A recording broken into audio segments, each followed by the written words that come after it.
I'm joined now by Katie Ghosh, the Vice Chair of the Disabled Children's Partnership. Thank you for coming in. What is your initial reaction to these proposals that have just been announced? We really welcome the government's vision that disabled children and their families should get the support they need without having to fight for it, which is the current experience. And for the hundreds and thousands of children and families that we work with, they just want the ordinary things like a nursery school or college place where they can learn, be happy, make friends, and know that their child's going to get the flexible, tailored help that they need.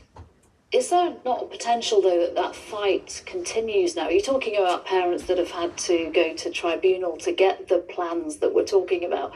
But it has been announced that these plans will, in future, only apply. The only children that will qualify will be those with the most complex needs. So there might be a lot of parents watching this announcement thinking, oh my goodness, the fight begins again. Absolutely, and I'm really glad you've raised that. We're very pleased to see that lots more children are going to have the legal right to a school support plan, so they're going to get support in earlier, but parents are going to be worried about the education, health and care plans. That's when all the professionals get together and agree what support there should be. The government seems to be saying those might in future be just for the children with the most complex needs. What does complex needs mean? Children's needs fluctuate. What does in complex childhood? Well, I was thinking about a young man that we know, a 12-year-old with autism and ADHD, very academically able, but they need a lot of input from specialists to be able to stay in school and do well. Would that young man be classified as complex? And what we need to see from the government now is that if the school support plan and the early support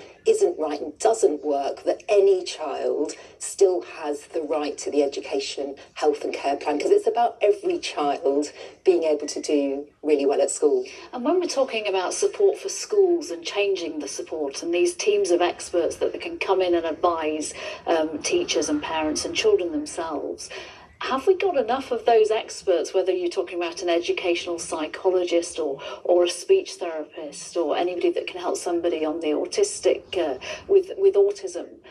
Have we got enough of those people already? How are we going to suddenly find those people?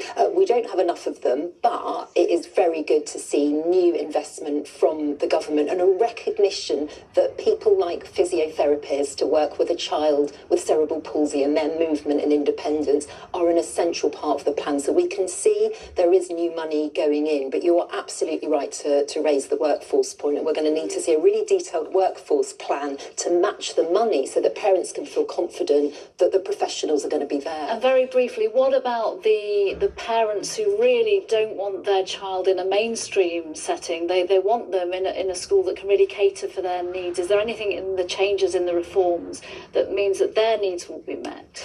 There's lots of detail to look at. Special schools are a really important part of the picture. They can be the right place for some children, but it's also great to see that the local mainstream school is a big part of the government's vision. Many more disabled children will be there in future. Okay, lots of detail to examine. Katie Ghosh, thank you very much for your initial thoughts on the proposed changes. Thank you.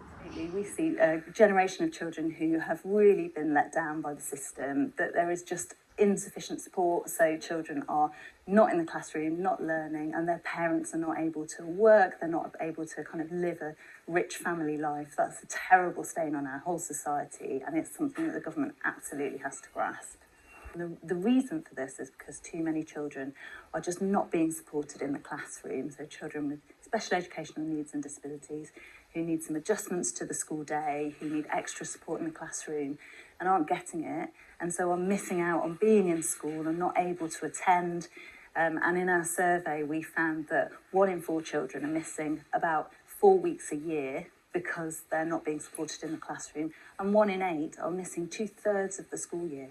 So that means that parents are having to pick up the pieces. They're going to have to stay at home with their children. They're kind of trying to do some education in the background, and they're having to give up work that they love, give up their careers to look after their children. It'll be transformational for children and for families. And, you know, we should say, well done, that's brilliant. I think it's the leap between where we are now and what they're promising and the time it's going to take that will It's a massive leap of faith for parents to believe in this. We're going to get some reactions straight away from Jane Harris, who's Vice Chair of the Disabled Children's Partnership. And Jane, you were there, in Peterborough, where the Education Secretary was making her speech. So we have to ask, what did you make of it?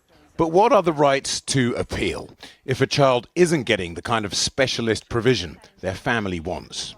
We are really worried that those are the families who are going to lose out in this set of reforms. We need to make sure that there is enough support, but also the legal teeth to make sure that they get the support they need. Can the Secretary of State guarantee her changes mean the voices of parents, the real experts on their children, will at long last be heard when decisions are made? I just got bigger, did you see? The government says the extra £4 billion will pay for specialist hubs in mainstream schools like Horne Park. Thousands more specialist teachers, better teacher training across the board, and more external expertise. Let me introduce some of our guests that are with us this hour. Marsha Martin, founder of Black Sen Mamas. Katie Ghosh, CEO of the Kids Charity and Vice Chair of Disabled Children's Partnership. They represent more than 100 charities. Katie Ghosh. I really welcome the fact that the Minister has clearly heard about the fight and she wants to replace the fight with early support so kids can go to a school and have the chance to make friends and learn. The bit we're really worried about is the future of education, health and care plans. I'm thinking about a young man. Still EHCPs, after all, she has said, what is it that struck you that you're like, I'm not sure I'm thinking about a young man, he's 12, autistic, ADHD, anxiety, academically able. If in a few years' time, the individual support plan, all that support, good endeavours, hasn't worked for him, we need to hear from the government that an EHCP will remain open to someone like him if his needs haven't been met.